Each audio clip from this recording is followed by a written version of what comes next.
Very often in science, you make a discovery that you were not looking for. In 1934, Enrico Fermi was bombarding the large nucleus of uranium with the recently discovered subatomic particle called the neutron. He knew that the uranium sample had changed in some way, but couldn't determine how. He had wanted to see if moderated neutrons would pass through the nucleus. In 1938, this work was repeated by Otto Hahn and Lise Meitner.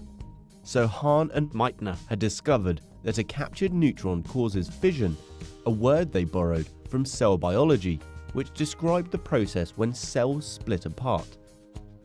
They predicted that a chain reaction was possible, as new neutrons cause more fission, which raised the possibility of a new source of energy. Upon fission of a single nucleus of uranium, you can see we get both barium and krypton, also called daughter nuclides, along with 3 neutrons. An atom of uranium will rarely undergo fission without first capturing a neutron. Then where does the energy that Hahn and Meitner referred to come from? Let's look at the mass change during fission. There is a very small mass loss on fission of the nucleus. So where has this mass gone? Here we need to look at the work of Einstein. E equals mc squared. This must be the world's most famous equation and links mass with energy, where E is energy measured in joules, m is mass measured in kilograms, and c is speed of light, which is 3 × 10⁸ meters per second. On fission, about 0.1% mass loss is observed.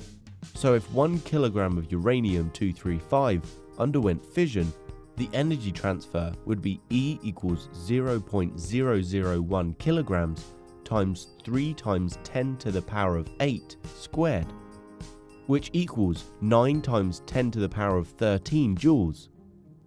To get this amount of energy from burning coal, you would need to burn 2,000 tons. That's 1,000,000 times the mass of the uranium. On fission and subsequent chain reaction, a lot of energy, including gamma rays, will be released.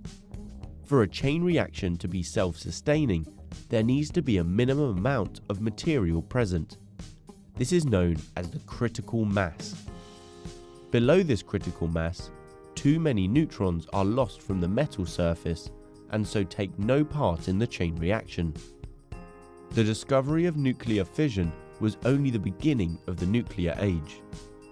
It was Enrico Fermi who built the world's first nuclear reactor, named Chicago Pile 1, which went critical in late 1942, showing that a controlled chain reaction was possible. The Manhattan Project then led to the rapid development of fission bombs based on uranium and plutonium in 1945. In a fission bomb, 2 subcritical masses of uranium or plutonium are quickly pushed together using conventional high explosives, which results in an uncontrolled chain reaction with an almost instant release of huge amounts of energy as heat, light, and gamma rays. In a nuclear reactor, the controlled slow release of energy is used to heat up a closed loop of coolant, which passes to heat exchangers, which then boil water to provide steam to turn electrical generators.